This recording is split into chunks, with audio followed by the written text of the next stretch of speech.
The year is 2011. It's a pretty decent year for movies. The Artist won Best Picture, but I haven't seen it, so I can't really comment on it. Actually, now that I'm looking, I've only seen one of the Best Picture nominations from 2011. Why did I start with this segment again? Anyways, animated movies. We all know that animation is a medium the Academy has no respect for. I mean, just watch the presentation at this year's Oscars for Encanto, and you'll see exactly what I mean. But the winner for Best Animated Feature in the year 2011 was Rango, directed by Gore Verbinski, starring Johnny Depp as a lizard. Is he a lizard? I don't know, but if you're like me, you know Rango as the movie that beat the masterpiece that is Kung Fu Panda 2. If you know me or this channel, you'll know I love Kung Fu Panda.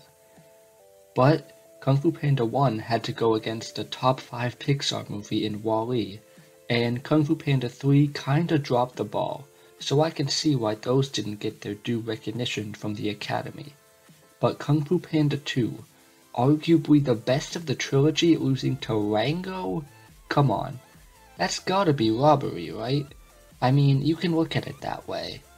But after revisiting this movie, even as a Kung Fu Panda connoisseur, I have to say I disagree.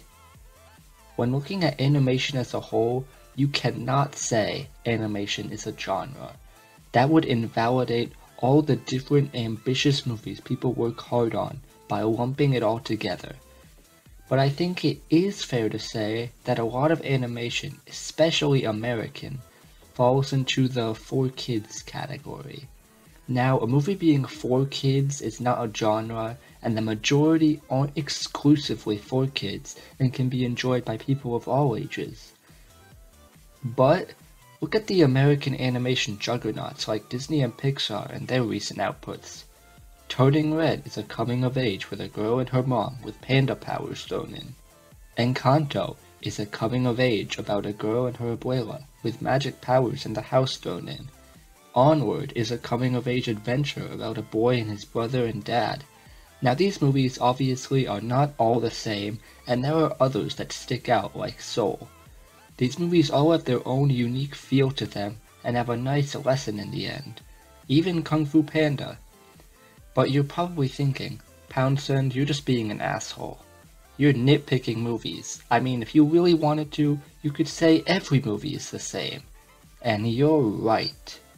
Even the movie I'm talking about, Rango, follows a similar hero's journey story structure that you can find in almost every movie ever. But that leads to a discussion of formulaicness and if movies can only be good if they break certain rules set by previous films, which leads to a whole nother level of pretentiousness. But what makes Rango different is that it is decidedly not your typical family movie and ingrains itself to a genre. Western. But let's talk about that first part.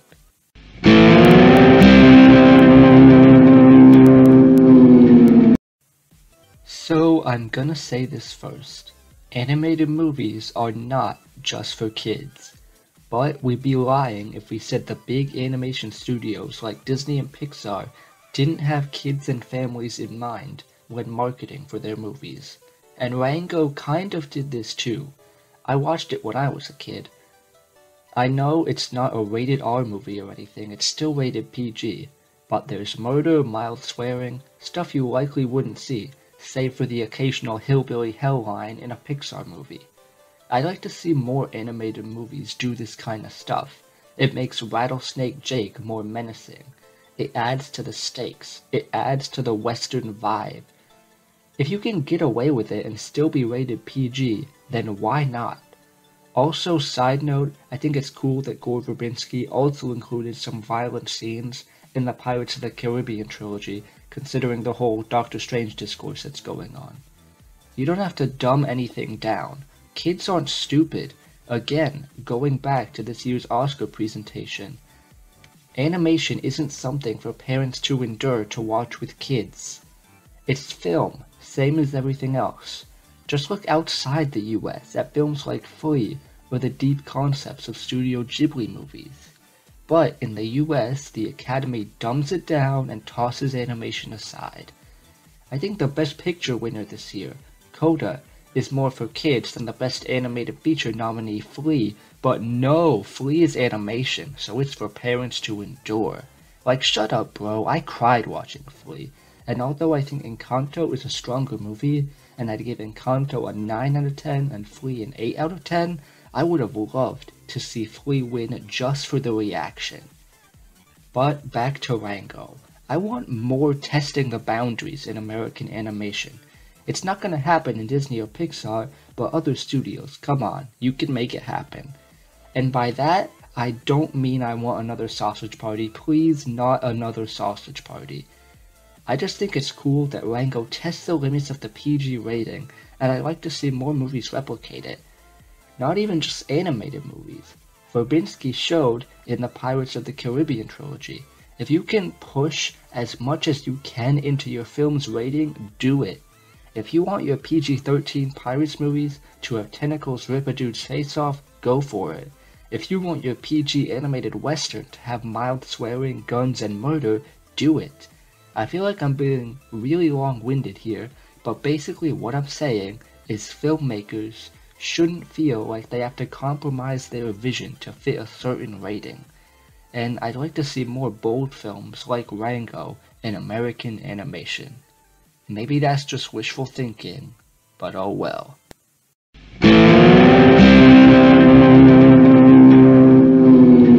So, after my long rant about how unconventional this movie is, we gotta talk about its use of one of the most conventional stories, the hero's journey. I'm not going to explain each of the 12 steps of the hero's journey because we'd be here even longer.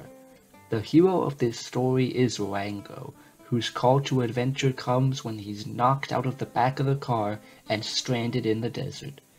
From there, he gets into some hijinks with Water and a hawk before meeting Beans and entering the town called Dirt, where he introduces himself and becomes the sheriff. See, it's a western already. But there's one problem. He's faking it. Rango's whole life up to this point has been in a tank in isolation. He's not the guy he says he is, and the audience knows it. But still, with every bit of western music from this Band of Owls or Hans Zimmer's score, every ride across the desert into the sun, every western monologue made me want to believe. Rango has no identity, but here, in this role, with people who believe in him, maybe he can fake it till he makes it. The western genre of this film tricks you. The whole identity of this movie, the music, the setting, the characters are all western. This film is brimming with the Wild West, sheriffs, thieves, good townsfolk and their ranches, deserts, sunsets, cowboys, so much so that you want to buy it. But the one at the center of it all is a fraud. And eventually, when the stakes get high, that fraud is revealed.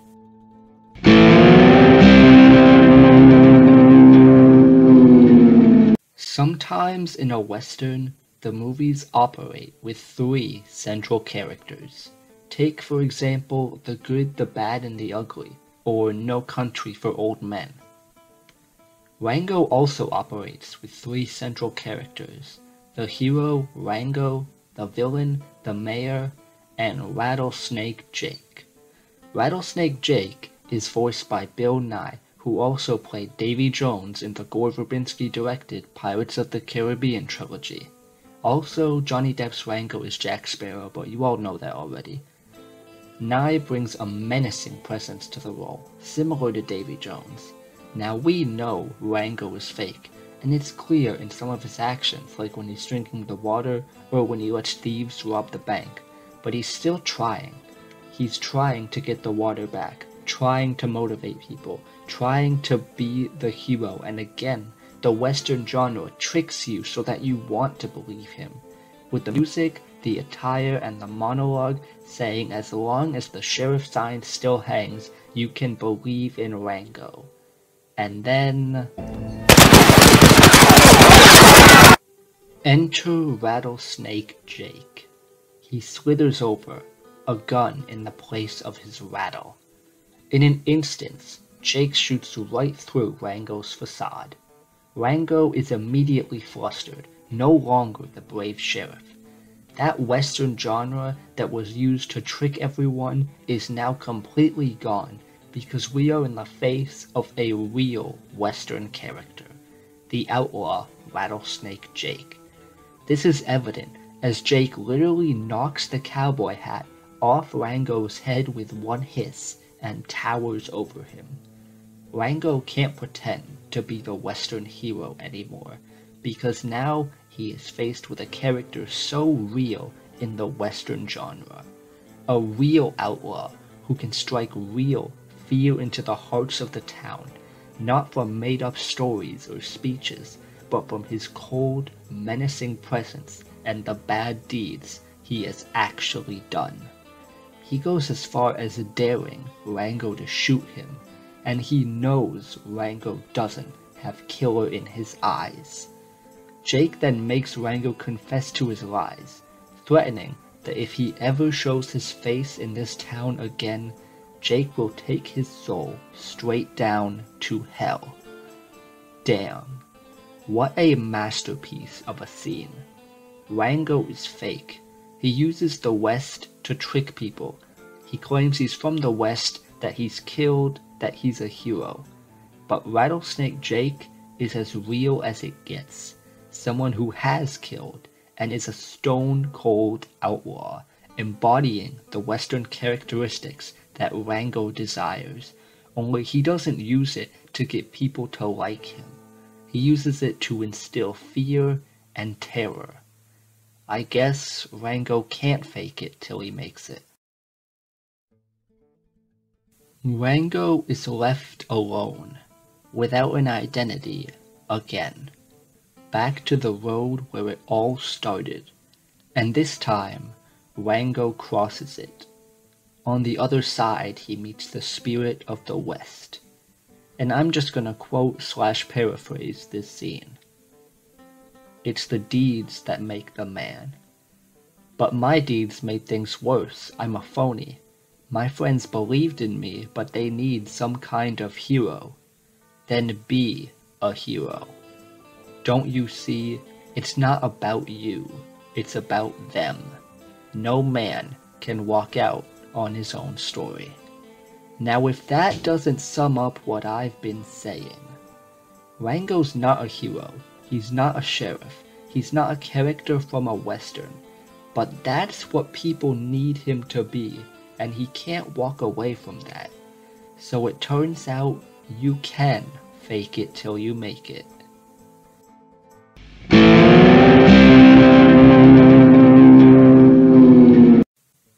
Earlier, we talked about how Rango is a Western with 3 central characters. We have our hero, our outlaw, and now our corrupt power, the mayor. The people of Dirt are struggling without water, while the mayor has water to spare. The mayor's philosophy is that if you control the water, you control everything. See, the mayor wants a future of cities to topple the desert, with no room for gunslinging sheriffs and outlaws. When Rango gets in the way of this by playing his hero role and interrogating him about the water and the bank robbers in their golf game, the mayor decides to call in Rattlesnake Jake, which led to Rango being kicked out of town. But when we get to the climax, these 3 characters all converge. Rango returns to face Rattlesnake Jake in a true Western showdown. But Rango's not alone. He brings back the water and uses bats to trick Jake. But Rattlesnake Jake picks up on this and shoots. But he uses all his bullets, leaving Rango with a gun between Jake's eyes, this time with the nerve, and only needing 1 bullet. But the mayor intervenes, threatening Beans and locking her and Rango up. With Rango taken care of, the mayor turns on Rattlesnake Jake. It's a new West, with no room for gunslingers. But the gun has no bullet. The bullet was with Rango and swallowed by beings and used to break them out. Now, our three characters are free, and the mayor, the character who wanted to put an end to the West, is left with the realest Western outlaw, Rattlesnake Jake. Jake tips his hat to Rango. The two characters who embody the Western genre now sharing a mutual respect, as Jake takes care of the mayor who wanted to put an end to that lifestyle.